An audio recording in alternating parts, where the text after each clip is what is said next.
Hoje o nosso texto base é longo, então eu vou apenas inserir aqui o título da mensagem. A ideia que eu quero passar para você hoje é a importância de nós cultuarmos a Deus em casa. E eu vou fazer uma analogia aqui com a vida de personagens bíblicos, e eu vou pegar uma geração. Eu vou pegar a vida de Abraão, de Isaac e de Jacó, e vou mostrar para os irmãos aqui, biblicamente falando, a importância de você prestar culto ao Senhor. E vou fazer aí um paralelo, né? Cultuando em casa, erigindo altares, ou seja, erguendo altares para o Senhor, aonde eu vivo, não em um local aonde eu vou, é diferente. Erguendo altares, cultuando aonde eu vivo, aonde eu passo o meu tempo. É isso que eu quero trazer para o seu coração hoje, em nome de Jesus. Vamos então para a nossa leitura, que como eu disse é uma leitura meio longa, né? Eu quero olhar para 3 gerações, quero olhar para 3 pessoas, e você vai, de uma maneira, eu tenho certeza que você vai perceber isso, a sequência de acontecimentos semelhantes na vida destas pessoas, Abraão, Isaac e Jacó. O texto, eu pensei alguns textos que falam acerca da vida espiritual de Abraão, e aqui eu trago para você o chamado de Abraão. O Senhor apareceu a Abraão e disse: à sua descendência darei essa terra. Abraão, então, o que ele fez? Construiu ali um altar dedicado ao Senhor que lhe havia aparecido. Abraão, já quando ouve a voz de Deus, quando tem um encontro com Deus, ele sente uma necessidade de cultuar este Deus. E é uma coisa interessante que ele não deixou para fazer isso no mês que vem, ele não deixou para fazer isso em um lugar especial, ou em outro lugar, onde talvez a época dele dissesse que a religiosidade deveria ser feita aqui ou lá. Muito pelo contrário, quando Abraão ouve a voz desse Deus, ele constrói ali, naquele lugar onde ele estava, um local de adoração, e ele cultua esse Deus, ele presta louvor, honra e adoração. E aí tem uma coisa interessante, Abraão, como nômade que era, ele vai se movimentar, ele vai sair do lugar onde ele está, porque naquela época a maioria das pessoas eram nômades, né? E Abraão não era diferente. Mas o que é interessante no texto é a maneira com que ele se relaciona com o seu Deus. Presta atenção no texto, Gênesis 12, 8. Dali, ou seja, de onde ele teve o encontro com Deus, dali prosseguiu em direção às colinas a leste de Betel, aonde armou um acampamento, construiu ali um altar dedicado ao Senhor e invocou o nome do Senhor. O que eu percebo de diferente aqui? Abraão, ele ouve a voz do Senhor, e ele, num primeiro momento, ele constrói um altar e ele adora esse Deus. Mas depois, a gente não sabe quanto tempo depois, tá? A Bíblia, por mais que seja um versículo atrás do outro, não quer dizer que isso foi no dia seguinte. Mas a Bíblia fala para mim e para você, que dali, ou seja, daquele primeiro momento, quando ele ouve a voz de Deus, e que ele começa a ter um relacionamento com Deus, dali ele parte para outro lugar. E é interessante que o texto não fala que Deus falou com ele de novo. Não fala. Mas ele vai para outro lugar, e o que ele vai fazer? Ele vai armar um acampamento. Ele vai então, como nômade que é, fixar sua residência ali, pelo menos momentaneamente falando, e o que ele faz? Deus não fala com ele de novo. Deus não se revela para ele da mesma forma que o texto anterior, mas nele, ele sente a necessidade de erguer um altar ao Senhor, ali, naquele novo local onde ele está morando. E ali então ele constrói um altar, dedica esse altar ao Senhor, e ele invoca o nome do Senhor. Ou seja, ele cultua o seu Deus. E aí o texto vai continuar dizendo, agora é outro capítulo. Ele partiu do Neguebe em direção a Betel, indo de um lugar ao outro, até que chegou ao lugar entre Betel e Ai, onde já havia armado um acampamento anteriormente, e onde pela primeira vez tinha construído um altar. Ali, Abraão invocou o nome do Senhor. Aqui o que eu percebo é que ele vai, volta num lugar onde ele já tinha construído um altar. E ele volta a cultuar a Deus. Aí o texto de Gênesis 13:18, então Abraão mudou de novo, mudou seu acampamento, passou a viver próximo aos carvalhos de Mamre, em Hebrom, onde construiu um altar dedicado ao Senhor. Uma síntese da vida, tá? De um homem que por onde passou, ele erigiu altares. Por onde passou, ele cultuou a Deus. Por onde passou, aonde ele vivia, aonde ele estava, ele adorava o Senhor. E ele fez o que era necessário, né, aos olhos dele, dentro da religiosidade dele, ele fez o que era necessário para cultuar a Deus. Esse foi um resumo do histórico de Abraão. Aí você pega o filho dele. E aí você vai perceber o quê? Que o filho dele, que vai ter a mesma postura que o pai. Gênesis 26:25 vai dizer, Isaque, seu filho, né, o filho de Abraão, construiu neste lugar um altar e invocou o nome do Senhor. Ali armou acampamento e os seus servos cavaram outro poço. O que eu enxergo aqui? Uma postura de pai, que passa de pai para filho, e que abençoa o filho. E o filho vai fazer novamente, ele vai dar sequência àquilo que o pai fazia. E o que o pai fazia? O pai cultuava a Deus. Não importa o lugar em que ele estivesse. Não importa se a situação estivesse boa ou ruim. Se você percebeu no texto anterior, o Negev era um deserto, aonde Abraão estava. E no deserto as coisas não são muito boas. No entanto, irmão, no deserto, Abraão também construiu um altar. Ele não chegou lá e falou assim, aqui é muito ruim, aqui é muito complicado, Deus não deve estar me abençoando, então eu não vou construir um altar aqui, eu vou me esquecer de Deus, eu vou deixar Deus um pouco de lado, porque afinal de contas, olha onde eu vim parar, no deserto. Não foi assim que Abraão tratou a sua adoração, aonde ele estava e como ele estava, não importava a situação, ele erigia altares ao Senhor, ele adorava o Senhor, e o seu filho Isaque aprendeu e viveu dessa forma. Agora eu vou para o neto, eu vou para Jacó, e você vai perceber, tudo isso aqui por enquanto é só a leitura básica do sermão, tá? É só a leitura. Você vai perceber que agora Jacó, que a narrativa de Jacó está ali, né, em Gênesis capítulo 33, vai dizendo, tendo voltado de Padã Arã, Jacó chegou a salvo a cidade de Siquém, em Canaã, e acampou próximo à cidade. O que ele fez quando ele acampou próximo à cidade?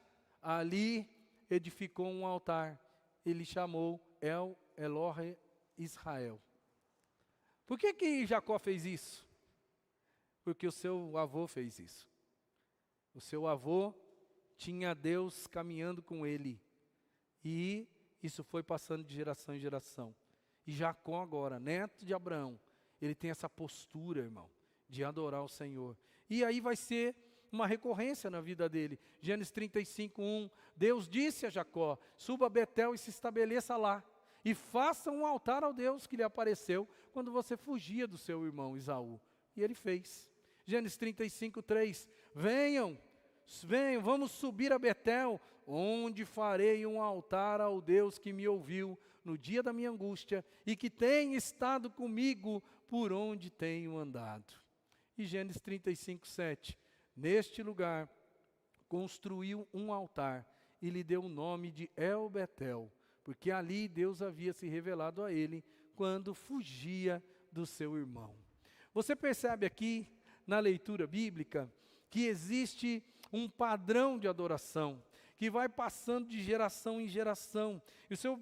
Eu tenho certeza que você vai observar que esse costume, porque aí não tem outra coisa para se falar, irmão, é um costume que você cria, é um costume que você ou adquire, ou você, de uma maneira proativa, você cria, você faz o negócio acontecer.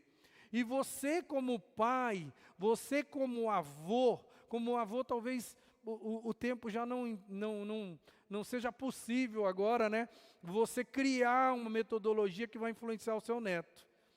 Talvez pelo tempo seja impossível. Mas você como pai, você ainda tem tempo de fazer isso. Criar algo que seja tão abençoador, que vai abençoar o seu neto. Não é o seu filho, vai abençoar o seu neto. Você precisa prestar atenção nisso. Você precisa perceber sua postura de vida, o que você faz, para você ter uma noção de onde o seu neto estará, né? Como ele viverá, qual será a postura dele com relação ao futuro. Eu enxergo aqui, nessa narrativa toda bíblica, né, uma adoração que passa de geração em geração, mas é uma adoração, uma postura de adoração abençoadora, irmão. Ela abençoa quem está por vir. Aí a gente tem que olhar lá para trás e observar que aquilo que Abraão fez acabou abençoando a vida dos seus familiares num contexto direto, né, numa sequência lógica, e isso não vai ter fim, nunca mais vai ter fim, irmãos. O que era o indivíduo construir um altar? O que era? Era mais ou menos o que você faz quando você vem aqui, nesse lugar. Mas eu vou dizer um negócio para você. A gente está enganado, porque muitos de nós só cultuam a Deus aqui, no primeiro dia da semana, no domingo. Muitos de nós perdemos essa noção de que nós precisamos adorar o nosso Senhor aonde a gente vive. Que nós não temos um lugar especial de adoração. Que o Espírito Santo de Deus está dentro de nós. Ele me alimenta todos os dias, me dá a vida todos os dias, e que todos os dias eu deveria cultuar esse Deus. Nós transformamos a nossa adoração em uma adoração semanal, quando na verdade Deus espera da gente uma adoração diária. A expressão da oração do Pai Nosso, ele diz assim, que o pão nosso de cada dia nos dai hoje. E Deus nos dá o pão de cada dia, certo? E a nossa adoração, o nosso agradecimento, a nossa devoção, deveria ser em função do agradecimento do pão nosso que recebemos todos os dias.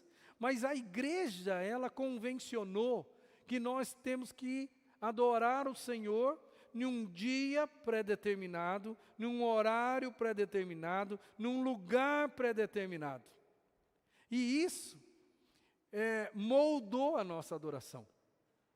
E com o passar do tempo, do mesmo jeito que Abraão teve uma postura de adoração, que abençoou seu filho e abençoou seu neto, com essa metodologia nova que tem na nossa cabeça hoje, nós estamos de uma forma assim inconsciente, nós não estamos abençoando os nossos filhos, porque nós estamos colocando inconscientemente na cabeça deles que a adoração ao Senhor acontece 4 vezes no mês, na média.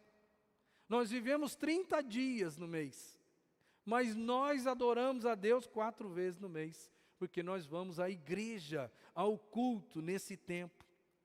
A erigir altares, quando eu penso em erigir altares, porque essa era a postura de adoração de Abraão, ele levanta um monte de pedras, ele sacrifica um animalzinho ali em honra, né, ao Deus dos céus que falou com ele, mas ele passa um tempo ali com Deus.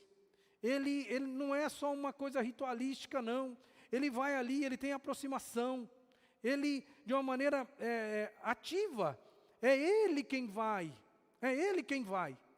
Não é porque tem uma hora marcada, um dia marcado, um momento marcado, um lugar adequado. Não, é Ele que toma postura, Ele faz o tempo, Ele faz o lugar, Ele faz o que tem que ser feito. É proatividade, é do indivíduo. Ele vai até Deus. Então é o ser humano dizendo assim: eu quero me aproximar do Senhor, eu quero dedicar tempo ao Senhor, eu quero ter intimidade com o Senhor, eu quero honrar o Senhor, eu quero adorar o Senhor, eu quero me doar de alguma forma, de algum jeito, eu quero dialogar com o Senhor. Tudo isso está implícito quando alguém levanta um altar e vai ter um tempo com Deus. Tudo isso. Por isso, irmãos, eu acho que existe um paralelo aqui entre o que nós estamos fazendo hoje, na nossa adoração, e o paralelo com respeito a como era a adoração daquele que Deus chamou, para que, através desse chamado, o Evangelho todo acontecesse e hoje nós estivéssemos aqui louvando e glorificando ao Senhor. Pensa bem aí no plano de Deus. Deus chama esse homem chamado Abraão, esse homem começa a ter intimidade com Deus, cultua esse Deus, adora esse Deus do seu jeito, da sua forma, e porque Deus tinha como plano e propósito definido salvar a sua vida.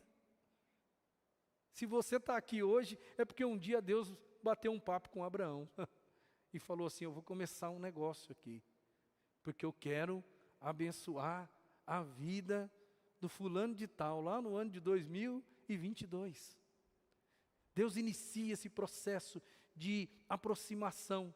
E Abraão entendeu esse negócio.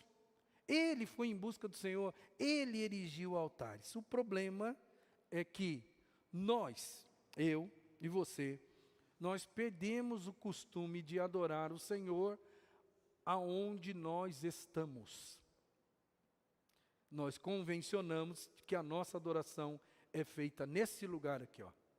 Aqui.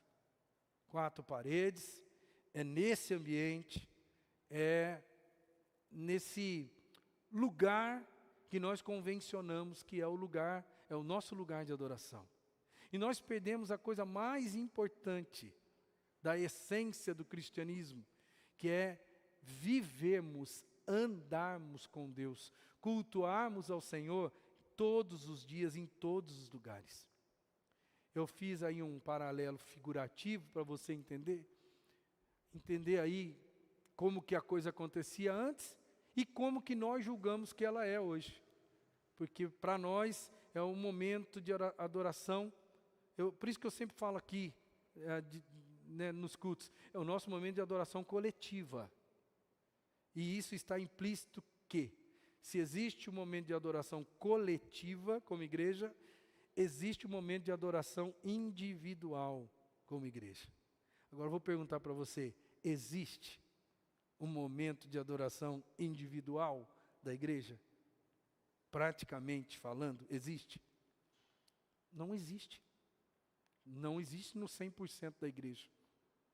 Meu desafio para você hoje, eu quero crer que você já está começando a entender aonde eu quero chegar, é que Deus espera de nós uma adoração contínua.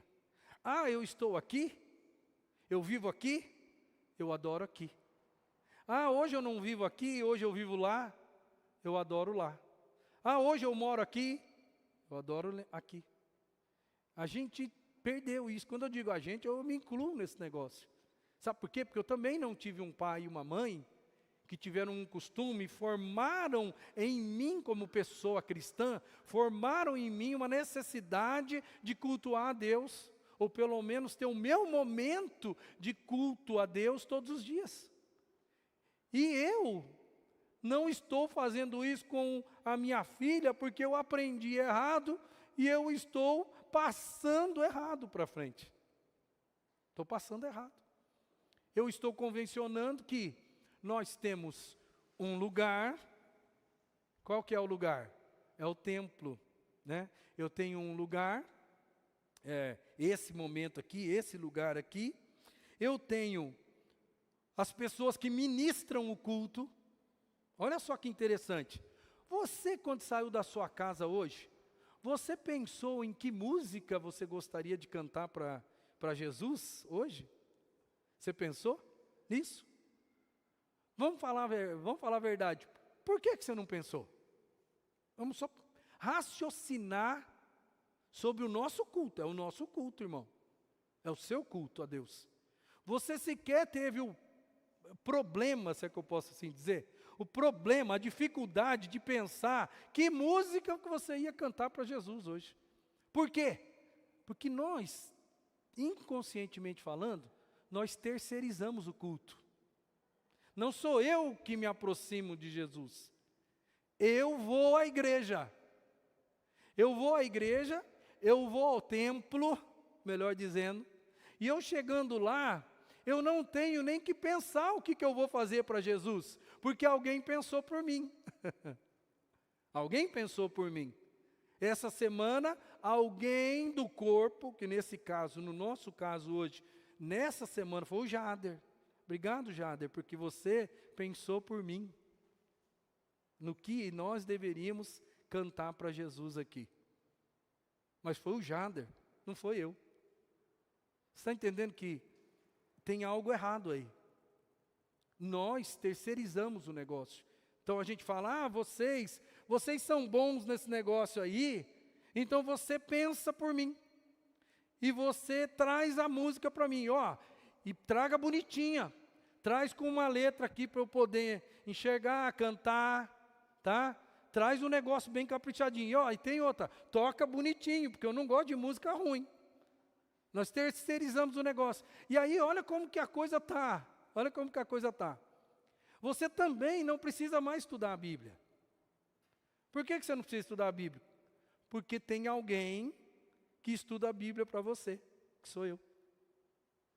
E aí você vem aqui, você senta e você ouve alguém que estudou a Bíblia no meio da semana e você vai perceber se estudou ou não. Isso é fato, não é fato? Você percebe se o cara que está lá na frente, ele sabe o que ele está falando ou não, biblicamente falando. Porque tem alguns que têm uma oratória fantástica, mas o embasamento bíblico é super fraco. Mas você já tem consciência de saber se o embasamento é fraco ou não. Mas esse não é o X da questão. O X da questão é, eu não preciso mais ler a Bíblia porque tem alguém que lê a Bíblia para mim.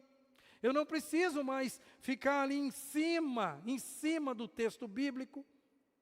Por quê? Porque agora, entre aspas, a igreja como instituição paga alguém para que esse alguém traga a informação bíblica de alta qualidade para mim. E aí eu vou ao templo. Eu participo do culto. Eu ouço a palavra. E esse negócio está tão enraizado de que eu não preciso fazer nada, porque eu vou lá participar apenas como um espectador. Está tão enraizado que quando a coisa fica muito difícil para nós, e a gente tem aquela necessidade de Deus, mas a gente está tão longe de Deus, que daí a gente tem uma ideia brilhante, que é o quê? Pedir para alguém que na nossa cabeça está mais perto de Deus. Você pega o telefone e fala assim, fulano, ora por mim. Olha que coisa interessante. A gente terceiriza tudo. Quando na verdade, nós deveríamos estar íntimos de Deus. Nós deveríamos nos aproximar do Senhor. Nós deveríamos cultuar a Deus na nossa casa, todos os dias. Aí você vai falar, mas pastor, o mundo moderno não permite a gente fazer mais isso. Olha, irmão, isso é verdade, você falou a verdade mesmo. O mundo moderno não permite mais fazer isso. O mundo não permite mais fazer isso. Mas o mundo nunca foi as coisas de Deus. As coisas de Deus são coisas de Deus. Coisas do mundo são coisas do mundo. E a gente perdeu. Eu estou falando isso de uma forma inconsciente. Ninguém de nós quis fazer isso. Mas a gente perdeu isso aqui, ó. Nós perdemos nossa possibilidade de erigirmos altares dentro da nossa própria casa e de abençoar e sermos abençoados. Em um desdobramento natural, porque quando isso vai acontecendo, o desdobramento natural a gente vai, participa do culto, né? Mas a gente não encontra mais lugar para a Bíblia e oração, porque a gente pensa assim, se eu for na igreja, eu vou ser alimentado. Lá a gente vai ler a Bíblia junto. Lá a gente vai orar por mim. Aliás, lá tem até um momento que a gente chama o pessoal na frente e ora. Então, se eu tiver algum problema, eu venho, me coloco diante do altar de Deus e a igreja vai orar por mim. E aí, nós estamos vivendo desse jeito. Eu não estou falando que isso, o que a gente está fazendo aqui é errado. Eu não estou falando que você vir aqui é errado. Eu estou tentando levar você a enxergar se é exatamente isso que nós estamos fazendo, que Deus gostaria que nós fizéssemos. Porque nós estamos perdendo a essência de sermos adoradores dentro da nossa própria casa, aonde a gente vive, como Abraão fez, como o filho dele acabou fazendo, como o neto dele acabou fazendo. Aonde ele estava, ele era um adorador. Ele não esperava ter um lugar adequado. Será que a gente não se perdeu aí no meio do percurso e nós erramos? Como seria? A gente nunca sabe do futuro. Você viu aí que recentemente, lá na China, do outro lado do mundo, as igrejas estão sendo tesouradas, né? As igrejas evangélicas não estão sendo permitidas mais. Não que isso seja novidade lá na China, tá? Mas eu só quero trazer para você a ideia de que, como que seria a sua vida pessoal, se a partir do mês que vem, o governo decretasse que não pode mais adorar a Deus no Brasil. E aí, como é que seria a sua vida? Você já parou para pensar como que seria o seu mundo, se de repente aquela porta fechasse, colocasse lá um lacre na porta dizendo interditado, ninguém mais pode entrar aqui, ordem do governo. Como seria a sua vida? Nos primeiros dias, talvez você até ia dar seus pulos, aí alguma coisa ia acontecer. Mas e com o passar dos anos? 1 ano, 2 anos, 3 anos, seu neto, ele estaria no caminho? Será que seu neto estaria no caminho, se tudo dependesse de você, só de você? Eu estou trazendo essa palavra para o nosso coração, para você perceber que é extremamente importante para a gente, extremamente importante, não perdermos a essência de sermos o que somos, cristãos. Não perdemos a essência de nós intencionalmente nos aproximarmos de Deus. E não dependemos de uma estrutura, não dependemos de um lugar, não dependemos de algo que já vem pré-programado, pronto. Não dependemos de alguém que vai falar em nome de Deus para nós, porque nós não precisamos disso, tecnicamente falando, porque nós temos a palavra. Quanto Deus falaria com você se você não viesse nos cultos no domingo? Quanto Deus falaria com você? Isso está diretamente ligado ao quanto de tempo você iria para a palavra. Agora, se você fizer um levantamento de quantas vezes você foi para a palavra essa semana, você ia chegar à conclusão de quanto Deus falaria com você essa semana. E aí, com o passar dos anos, aonde nós chegaríamos, irmãos? Como família, como povo de Deus, é extremamente importante cultuar ao Senhor em casa, em família, junto. Nós perdemos esse negócio. Eu não tenho medo de falar isso, não, porque nem eu na minha casa eu não faço mais isso. Cultuar a Deus em casa. E eu já disse aqui por que eu não faço. Por que eu não faço? Porque o meu pai não me ensinou assim. E aí eu estou replicando, porque a Melissa está aprendendo uma coisa, minha filha, está aprendendo uma coisa que na verdade é uma coisa errada. Eu devia ensinar ela a todos os dias nós temos um tempo, nem que fosse um tempo pequeno.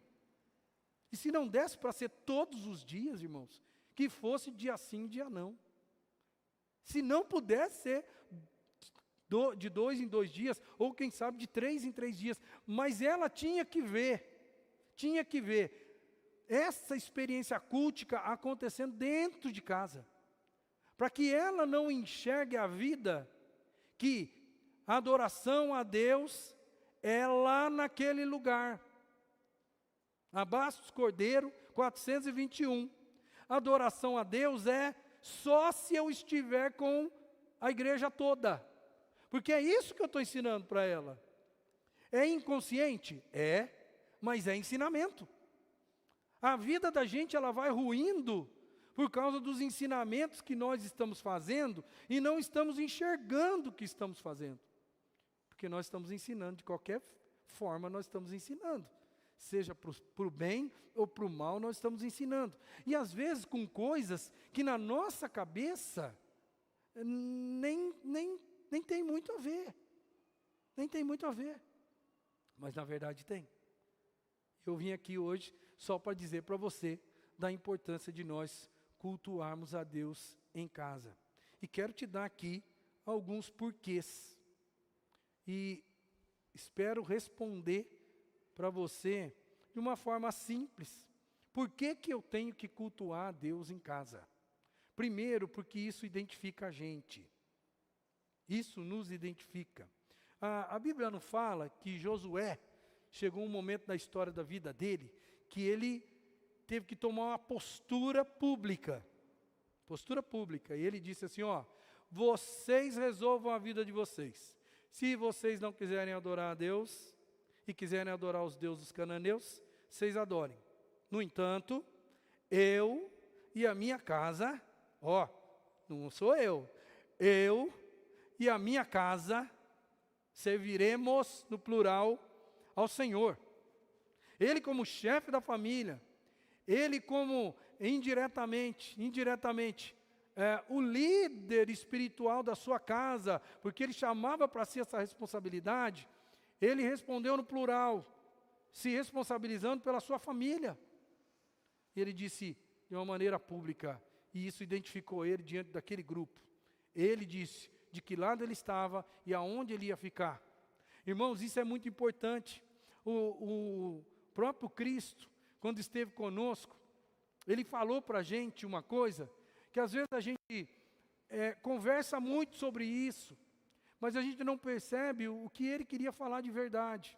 Ele estava sendo muito prático aqui, quando ele conversa com os discípulos, aqui em Mateus capítulo 5. Ele fala assim, vocês são luz do mundo. Luz do mundo. Não se pode esconder uma cidade construída sobre um monte. E também ninguém acende uma candeia e coloca ela debaixo de uma vasilha. Pelo contrário, coloca-a no lugar apropriado e assim ilumina a todos os que estão na casa.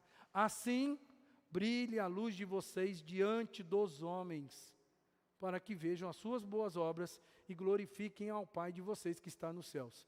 Eu acho que a gente comete dois erros gravíssimos quando a gente olha para esse texto. Primeiro, é que a gente sempre quando ouve a palavra ou a expressão boas obras, a gente associa rapidamente à assistência social. Boa obra para a gente é fazer o bem para o outro. Mas quando Jesus falou essas boas obras aqui, ele não estava se referindo a fazer o bem para as outras pessoas. Ele estava dizendo assim, vocês têm que brilhar.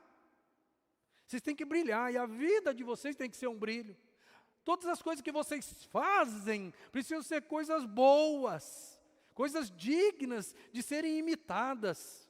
Tudo que vocês fazem, vocês precisam se identificar para as pessoas. As pessoas precisam perceber a diferença que existe em você com relação ao resto das outras pessoas. Vocês precisam brilhar. E se tem uma coisa que a luz faz, é chamar a atenção. Vocês precisam brilhar. As pessoas precisam naturalmente enxergar você. Porque num mundo de trevas, naturalmente as pessoas olham para a luz. É mais ou menos isso que Jesus queria dizer aqui e deixar claro para as pessoas. Que eles precisavam iluminar através de quem eles eram, do que eles faziam, não do que eles falavam. Quando você cultua a Deus em casa, pelo menos para a sua família, você está sendo luz. E talvez, irmãos, você está sendo luz para outras pessoas que você nem imagina. E aí eu vou contar uma história muito interessante aqui. Lá em Maringá, quando eu pastoreava lá, eu foi um pouquinho antes de vir para cá. Foi no ano de 2015. Eu vim para cá no final de dezembro, no final do ano, em dezembro. No começo daquele ano, eu fui comprar um sofá para mim. E eu fui numa loja comprar o sofá. Enquanto eu estou conversando com o dono da loja do sofá, ele fala, é lógico, né? A gente conversa, o cara que vai vender o sofá, se você é vendedor, você sabe, né? Uma das primeiras coisas que ele pergunta porque lá no inconsciente dele, ele fala, será que esse cara vai conseguir pagar o sofá? Você trabalha com o quê? Né? Você trabalha com o quê? Você faz o quê? Ele não pergunta isso para você à toa não, viu? E aí, é lógico, de cara eu falei, eu sou pastor. E eu disse para ele, eu sou pastor batista. Para ele já me olhar e me enxergar do jeito que eu gostaria que ele me enxergasse. Eu sou um pastor muito sério, meu irmão. Tá? E foi interessante a resposta dele, porque ele falou assim, sabe o que acontece comigo? Eu de vez em quando frequento a igreja batista. O senhor é crente? Não, sou crente não. Mas como que de vez em quando o senhor frequenta a igreja batista? O senhor vai lá de vez em quando? É isso? Não. É o seguinte, a minha casa, ela é do lado da casa do pastor da 4ª Igreja Batista aqui. Eu não sabia não, mas sabe como que eu fiquei sabendo? De vez em quando, o pastor reúne os casais da igreja na casa dele, e eles fazem um culto lá. E toda vez que tem culto dos casais, lá, a minha família, sem eles saberem, a gente senta na varanda, e a gente escuta tudo o que está sendo falado do outro lado da cerca, do outro lado do muro. E olha, tem sido muito bom, ele disse para mim. Eu fiquei muito contente com aquilo. Porque aí, o que aconteceu? Na primeira oportunidade que eu tive, né, de falar com o pastor Frank, que era o pastor da 4ª Igreja Batista lá de Maringá, eu até brinquei com ele, falou, meu querido, tem umas ovelhas aí a mais que você não sabe, e que estão no teu aprisco, é o teu vizinho, e ele já fez isso e aquilo. Por que eu estou trazendo isso para você? Quando você cultua no lugar onde você está, não aqui, irmão. Esquece aqui. Esquece esse negócio aqui. Quando você cultua lá na sua casa, você não tem nem ideia do que Deus pode fazer através desse negócio. Você não tem nem ideia. Quando foi que você se aproximou de Jesus? Qual foi a estratégia que Deus usou para aproximar você de Jesus? Poucos de nós, irmãos, entramos nesse lugar aqui, do nada. Poucos. A maioria de nós foi adubada lá fora. Adubada lá fora. Até que um dia criou coragem e entrou dentro de um lugar de adoração coletiva. Sem contar que é muito mais fácil você se identificando, porque a adoração na sua casa te identifica. Eu moro num apartamento, eu tenho 3 vizinhos de porta, eu não sei se nenhum deles é crente. Eu nunca ouvi uma música evangélica saindo de nenhum dos 3. Eles não se identificam. Se eles são, eles não se identificam. Quando você cultua dentro da sua casa, Deus faz tudo o que é preciso para que as pessoas lá fora escutem, enxerguem você. Por isso, o meu desafio para você é cultue na sua casa, onde você vive, porque isso identifica você. Lembre-se que Jesus disse para você aqui, você é luz do mundo. Você precisa fazer com que a sua luz brilhe para que os homens percebam a sua luz. Certo? Segunda resposta que eu quero dar para o seu coração nessa noite. Por que eu devo cultuar a Deus onde eu vivo, dentro da minha casa? Porque isso estreita e melhora o meu relacionamento com Deus. Estreita e melhora, são 2 coisas. Isso me aproxima. Se você é uma daquelas pessoas que cultua a Deus só uma vez por semana, no domingo, o seu relacionamento com Deus não é tão estreito. Agora, se você vai para a palavra, dia após dia, se você tem um tempo de oração, dia após dia, na sua família, dentro da sua casa, as coisas vão mudar, irmão. Vamos falar a verdade. Agora vamos falar bem do que a gente faz. Você vem para cá todo domingo, certo? E todo domingo, o que faz você voltar no outro domingo? O que faz você voltar no outro domingo? Não é porque de repente você veio nesse dia, Deus falou com você, e você, no outro domingo, você falou, olha, eu preciso voltar lá, porque Deus falou comigo. Eu me senti bem, eu me senti acolhido pelo Senhor, eu me senti próximo de Deus. Eu recebi de Deus uma força que eu não tinha aquele dia. E por causa disso, domingo após domingo, você volta aqui. Eu quero dizer para você, não precisa ser de domingo a outro domingo. Se você amanhã reunir sua família na sua casa e fazer isso, você acha que Deus não vai continuar te dando esse mesmo sentimento de amanhã para terça, de terça para quarta, de quarta para quinta? Por que será que a gente comprou a ideia de que é só no domingo que Deus abençoa a gente, irmãos? E inconscientemente, a gente está vivendo desse jeito, meio que longe. A gente não estreita o relacionamento com Deus. E a gente não melhora o relacionamento com Deus. Isso é uma coisa tão perceptível. Pensa bem aí. Tem pessoas que você é próximo.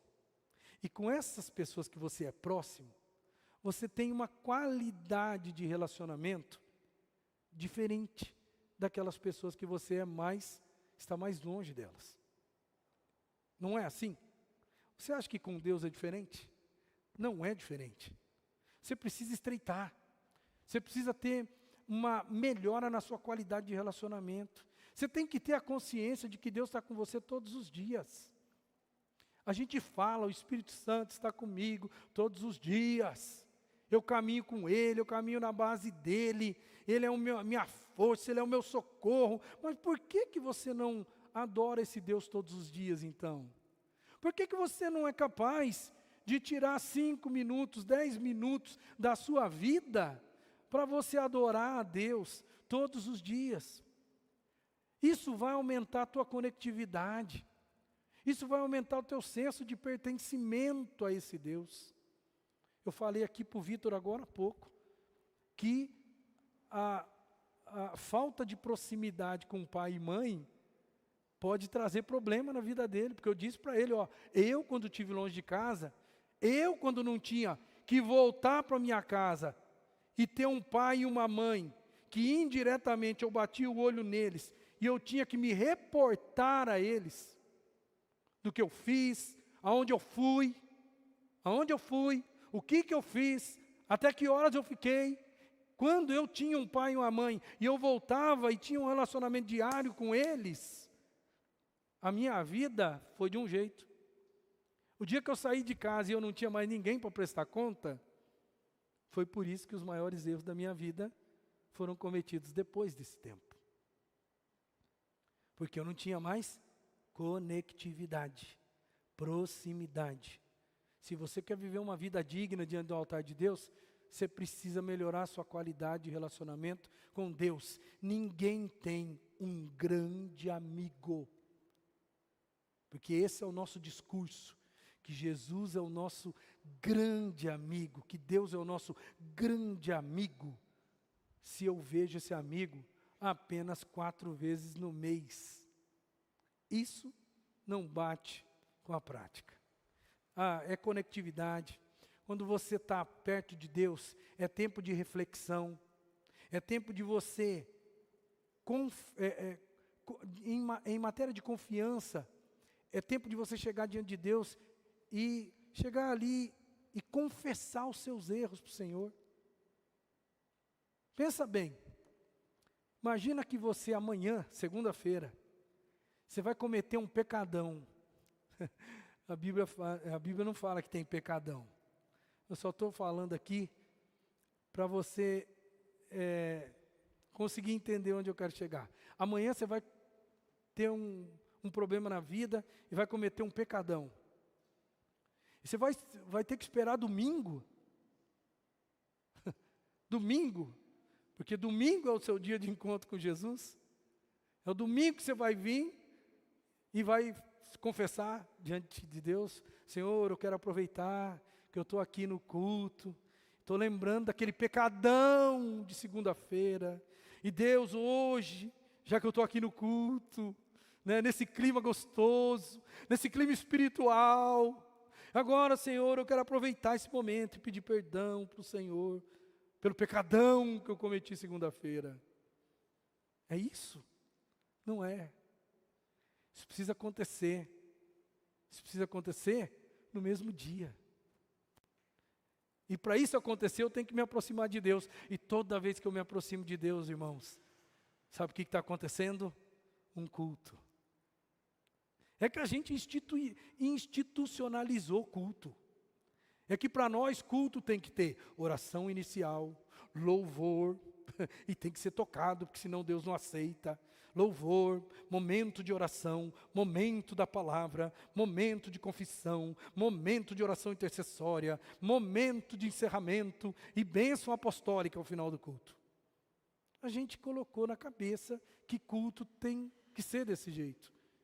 Culto é o ser humano se aproximando de Deus, conversando com o Senhor, ouvindo a voz dEle e exaltando e glorificando o nome de Jesus. Isso é culto, irmão. Você pode fazer isso em 10 minutos na sua casa, todos os dias. Terceiro lugar, por que eu devo cultuar a Deus dentro da minha casa, onde eu vivo, em família? Porque isso abençoa a minha vida e abençoa a vida de quem mora comigo.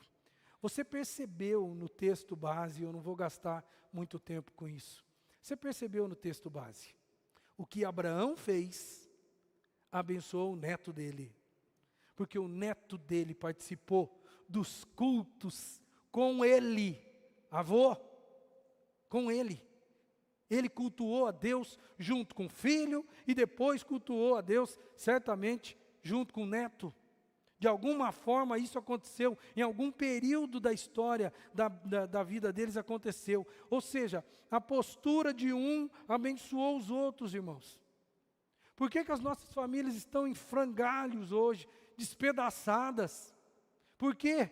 Porque nós, em algum momento da nossa história, nós perdemos esse negócio de dependermos do Senhor dia após dia, de cultuarmos a Deus dia após dia, de confessarmos nossos pecados dia após dia, de nos aproximarmos desse Deus, da beleza, da santidade dEle dia após dia, de contornarmos os nossos problemas familiares na dependência de Deus dia após dia.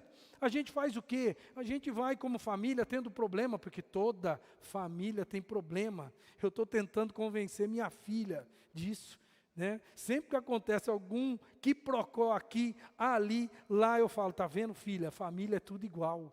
Então quando seu pai brigar com a sua mãe, saiba que não é só aqui dentro de casa que acontece isso. Porque lá também acontece, mas o que eu quero que você perceba é que, do jeito que lá também se resolve, aqui também se resolve, e que nós dependemos da graça de Deus para viver junto, porque o ser humano é um problema. Eu estou tentando colocar isso na cabeça da minha filha, eu estou ensinando ela, e eu preciso colocar na cabeça da minha filha, que eu preciso estar na presença de Deus todos os dias, e colocar as mazelas da minha família todos os dias diante do altar do Senhor. Porque a gente acumula problema, irmão. A gente acumula, em todos os lugares é assim, principalmente dentro de casa. A gente acumula problema. Se eu vou cultuar a Deus, olha que coisa que está implícita na palavra, mas a gente não pega. Jesus falou para o cara: olha, se você vai adorar a Deus e vai entregar a sua oferta, ou seja, isso é parte de culto. E se você sabe que seu irmão tem uma coisa contra você, ou seja, você está devendo para ele, você está com um problema com ele, você tem que se acertar com ele. Se você se lembra disso, para o seu culto, vai no seu irmão, se acerta com ele e depois você volta. Agora pensa bem, se nós tivéssemos culto familiar todos os dias, vamos olhar para dentro da nossa casa, porque é dentro da nossa casa que o bicho pega. A gente briga todo dia, né? Se não briga todo dia, você é um homem, né, fantástico, ou uma mulher fantástica, certo? Mas se você consegue brigar todo dia, porque a maioria de nós consegue, aí nós vamos cultuar à noite. E aí, o que tem que fazer? O que tem que fazer? Se o teu irmão tem alguma coisa contra você, se você é cristão mesmo, se é conhecedor da palavra, para tudo. Se reconcilia com o seu irmão. E depois vem e continua a sua adoração. A gente não faz isso. Como não faz isso, a gente espera para o domingo. Para o domingo. Mas no meio do percurso, a gente esqueceu. E se não esqueceu, a gente não vai fazer nada.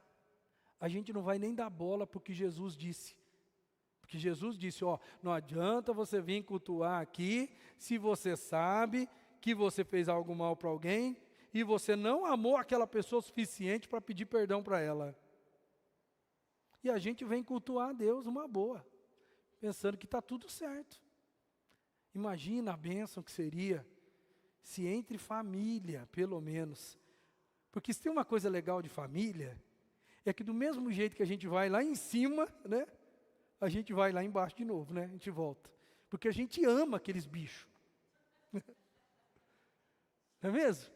A gente ama. Você briga, você joga panela, você faz de tudo, mas daqui a pouco, porque você ama os cabras lá dentro, você ama e você esfria um pouco o negócio e daqui a pouco você está abraçando. Você está beijando, você está falando que, desculpa, perdão, não devia fazer isso. Imagina se todos nós tivéssemos um culto, né, à noite, sei lá, em que horário que poderia ser. E aquele momento lá, que de repente agora vamos confessar os nossos pecados para Deus. Agora vamos pedir perdão. Agora vamos fazer aquilo que a Bíblia diz para a gente fazer. Irmão, como que seria fantástico. Nossos problemas iriam diminuir drasticamente. Abraão, ele foi abençoado de várias maneiras. Deus ouviu a voz de Abraão e deu para Abraão um filho. Coisa que na época dele era uma coisa muito importante.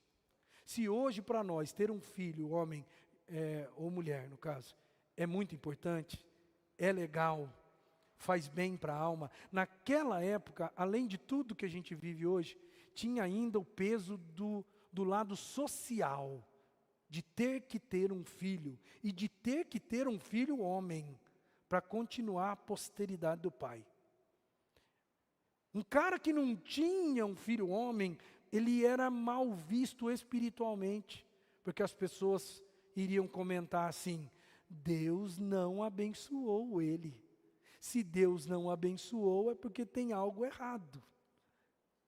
Certo? Deus abençoou Abraão, desde a cura da infertilidade de Sara, dando a ela um filho na velhice, até dando a Abraão qualidade de vida, prosperidade, bens e uma família honrada. O seu filho Isaque foi pelo mesmo caminho, trilhou a vida de uma maneira muito semelhante, e ele também, irmão, experimentou graça de Deus,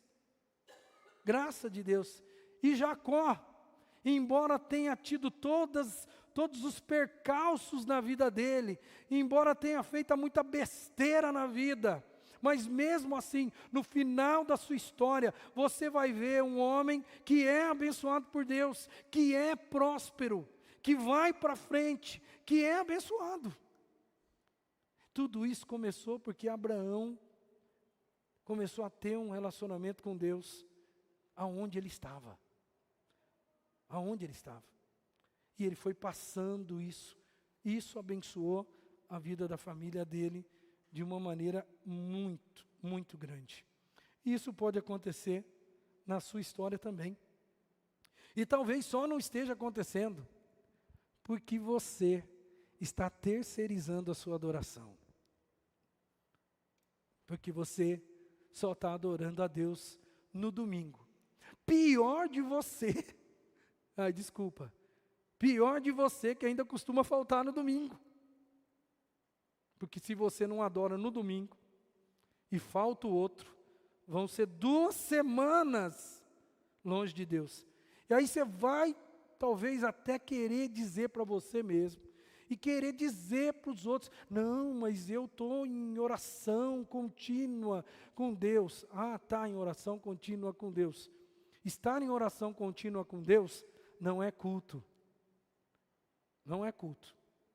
Culto é você ter um tempo onde você para a sua vida e dedica tempo, exclusividade para Deus. Ah, minha vida está muito corrida, então, enquanto eu faço as coisas, eu estou em oração, estou em conectividade com Deus. Balela.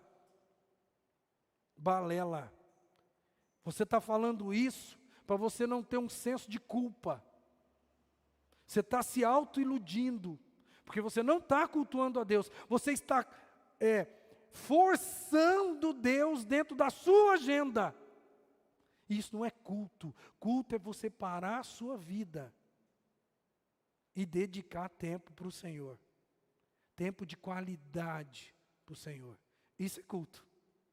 O resto é alguma coisa que eu tento fazer para que eu me sinta bem. Para que eu não me sinta cobrado espiritualmente de ninguém. Nem do meu pastor, nem da minha igreja e nem de Deus. Eu não quero ser cobrado, porque ninguém de nós gosta de ser cobrado, irmão. Quando você adora a Deus, em todos os momentos da sua história, você talvez não saiba, mas você está abençoando o seu neto. Você está abençoando a sua casa. Você está abençoando o seu vizinho, sem saber. Você está sendo luz, irmão. E quando você não faz, você não está sendo nada. A última resposta que eu tenho para dar para você é que quando você cultua a Deus na sua casa, em família, você está dando a sua contrapartida diante das bênçãos que Deus te deu. Se tem uma das coisas legais da gente fazer, e a Bíblia ensina a gente a fazer, é a gente voltar para agradecer. Todo mundo aqui conhece a história dos homens que foram curados da lepra. E que 10 foram curados, mas quantos cultuaram a Deus? 1. 10 foram curados, mas 1 cultuou, porque 1 parou a vida e 1 voltou para exaltar o nome de Jesus, para agradecer. E é isso que a gente faz quando a gente vai cultuar o nome do Senhor. É isso que deveria ter na sua mente quando você sai de casa, como hoje, saiu de casa e veio para esse lugar. É a sua contrapartida. É o mínimo que nós poderíamos fazer. Então, quando eu cultuo a Deus em casa, eu estou agradecendo a Deus pela provisão daquele dia. Deus me ensina a viver na dependência dEle cada dia, todos os dias. E não seria de bom tom e natural que nós o agradecêssemos todos os dias? Que nós parássemos um tempo na nossa história de vida e chegássemos e nos aproximássemos de Jesus e disséssemos para Ele: Senhor, eu vim aqui para engrandecer o Teu nome. Já preguei nesse texto, Salmo 116, e o salmista, ele fala aqui, como posso retribuir ao Senhor toda a sua bondade para comigo? O que eu posso dar em troca? Porque retribuir é isso, é dar algo em troca daquilo que eu recebi. Isso é retribuição. E o salmista se questiona: como que eu posso fazer isso? Será que eu sou capaz de fazer alguma coisa para Deus? Ele tinha consciência de quem era Deus. Você tem um amigo, Você tem um amigo, certamente você tem, que quando ele faz aniversário, você fica pensando lá, o que eu vou dar para essa pessoa? Porque essa pessoa tem tudo. Você tem? Amigo desse jeito? É mais ou menos isso que o salmista pensou aqui. Mas o que eu vou fazer para dar alguma coisa para Deus? Posso eu fazer isso? Eu tenho condição? Como que eu vou retribuir? E aí ele, inspirado pelo Senhor, o que ele responde? Ele responde, erguerei o cálice da salvação e invocarei o nome do Senhor. Sabe o que é isso aqui? É culto. É culto. Aí eu esfacelei o texto. Eu tirei ele eu esfacelei usando os verbos, para você perceber o que ele fala. Então ele vai erguer o cálice, invocar o nome do Senhor. Isso aqui é uma sentença única. Eu vou cumprir para com o Senhor os meus votos, na presença de todo o seu povo. Ou seja, aquilo que eu prometi para Deus, eu vou cumprir. E vou cumprir para que, de uma forma com que as outras pessoas vejam. Para que não seja uma coisa só entre eu e Deus, não. Eu vou cumprir aquilo que eu prometi na presença dos outros. Para que as pessoas percebam quem eu sou. Eu vou o quê? Oferecer a Ti um sacrifício de gratidão e vou invocar o nome do Senhor. Essa frase está junta porque oferecer um sacrifício para Deus naquela época era culto.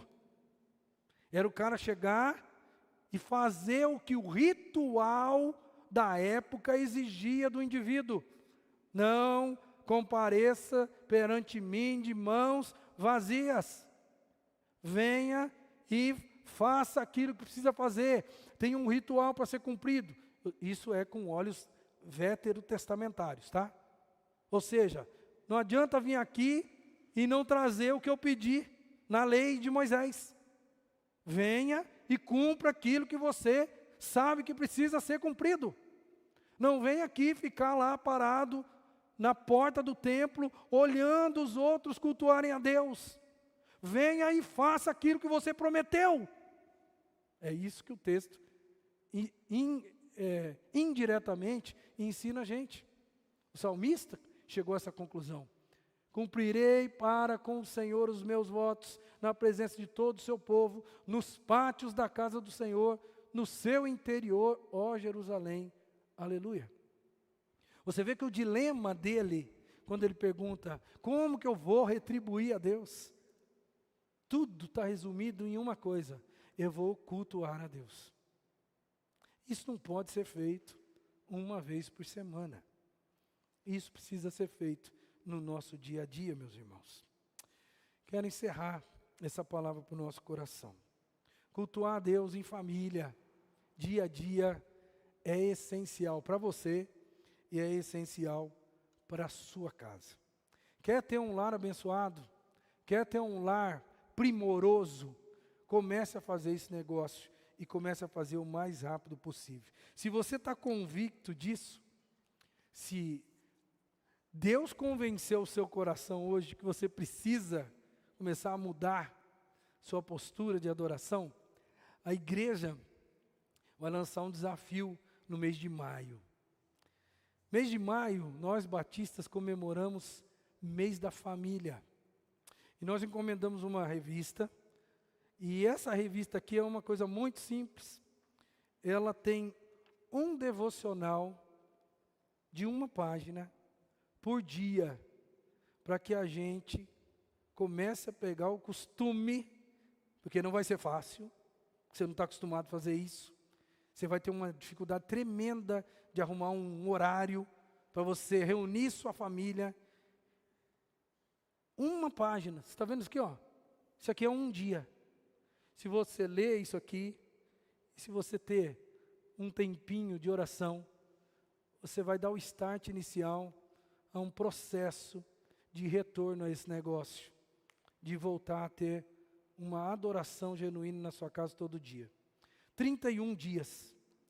A proposta nossa é que você, em família, você comece dia 1º de maio, que é próximo domingo. Próximo domingo. Nós vamos começar a distribuir a revista hoje. ela vai ter 31 devocionais. Para você começar no domingo que vem e você terminar no dia 31.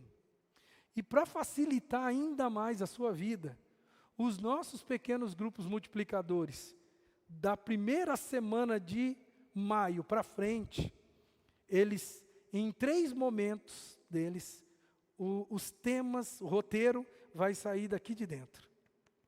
Então não vai ser daquilo que eu vou ministrar aqui, embora eu vou pegar como base também. Então no mês de maio, nós vamos voltar os nossos olhos espirituais para dentro da nossa casa. O pastor vai pregar sobre questões familiares. E você vai poder ter todos os dias um tempo de qualidade espiritual dentro da sua família, com todos que estão ali junto de você na sua casa. Nós não compramos um monte de revista, nós compramos uma para cada família. E nós vamos começar a distribuir hoje, após o término do culto. Então o que eu vou pedir para vocês, irmãos?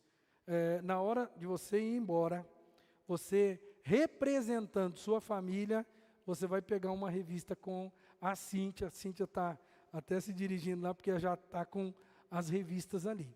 No próximo domingo, que a gente sabe que você que ficou na sua casa, não está aqui hoje, próximo domingo ainda dá tempo de você pegar a revista, porque daí você sai do culto no domingo que vem, e na sua casa no finalzinho da noite, ainda dá tempo, porque como você viu, em 5 minutos ou 10 minutos de vida, você consegue ler o devocional, fazer uma oração em casa e pedir a Deus que Deus esteja abençoando sua família. Então, nós como igreja, nós vamos fazer isso, oferecer essa oportunidade para você, para quebrar o ciclo, certo? Porque qual que é o nosso ciclo? O nosso ciclo é esperar o domingo que vem para voltar a adorar a Deus. Então nós vamos tentar, como igreja, ajudar vocês a saírem desse ciclo. Então você volte para sua casa hoje, convence os seus familiares, para que a partir de domingo que vem, vocês tenham um tempo como família para o Senhor. E antes de ir embora, cada um de vocês, mesmo se você for visitante, se você quer ingressar no processo, pegue, não tem problema, mas pegue um por família, tá? Porque senão a gente não vai ter como atender todo mundo. Então, veja aí, converse aí, se por acaso acontecer de pegar 2 aí enganado, né? Pai pegar um, a mãe pegar outra, no domingo que vem você devolve uma que talvez vai faltar para outra família da igreja. Beleza? Faça isso, porque eu tenho certeza que vai ser muito abençoador para a sua casa. Vamos fazer uma oração e vamos pedir força para Jesus, porque, irmão, fazer esse negócio você vai ver que não é fácil. Não é fácil não, porque a gente não está com o costume de fazer isso e a gente vai ter muita dificuldade. Então, vamos pedir força e estratégia divina para que isso aconteça. Vamos ficar em pé, vamos orar e vamos encerrar essa palavra para o nosso coração. Senhor, muito obrigado. Obrigado pela Tua palavra, pelo convencimento que ela traz para nós. Obrigado, Senhor, porque nas Escrituras a gente percebe como as pessoas de uma maneira intencional se aproximavam do Senhor para adorar. Nas Escrituras a gente percebe como as pessoas tinham desejo de estar perto do Senhor.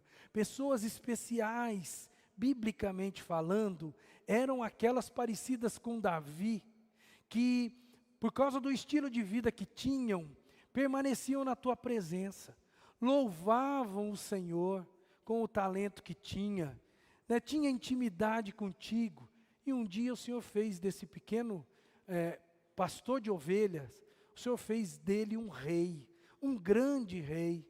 Eu louvo o Senhor porque essa intimidade que Davi quis ter com o Senhor e teve, eu louvo porque essa oportunidade, ela ainda está em aberto para todos nós aqui.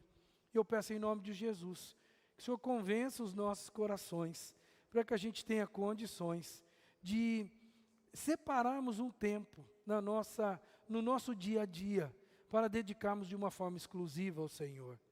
Existem tantos familiares aqui, né, que são familiares de membros da nossa igreja, que não são crentes. E eles não vêm à igreja, não vêm ao templo aqui no domingo. Quem sabe essa iniciativa não possa aproximar essas pessoas do Senhor e que, quem sabe, através disso, eles não possam estar amadurecidos para virem aqui e continuarem no crescimento e também aceitarem o Senhor como Salvador da vida deles e mudar o panorama, mudar a história de vida de uma família inteira. Deus, usa esse tempo, usa esse mês de maio, que nós vamos colocar, oportunizar essa situação, para que as famílias nossas sejam abençoadas, para que salvação chegue, para que um crescimento espiritual também aconteça, através desse tempo de dedicação exclusiva ao Senhor, que as pessoas se aproximem, que nós tenhamos mais maturidade, porque nós vamos ter contato com a Tua Palavra todos os dias, que nós vamos certamente ser abençoados por Ti, porque estaremos na Tua presença agradecendo todos os dias, estaremos na Tua dependência todos os dias, estaremos colocando nossas culpas, nossos pecados e pedindo perdão, né, fazendo o nosso tempo de confissão todos os dias, fazendo o nosso tempo de oração, pedindo ao Senhor que o Senhor nos abençoe todos os dias. Tenho certeza que será muito abençoador. Ajuda-nos, Senhor, nos dê força para que isso aconteça. Fazemos isso e pedimos isso em nome de Jesus. Amém e amém.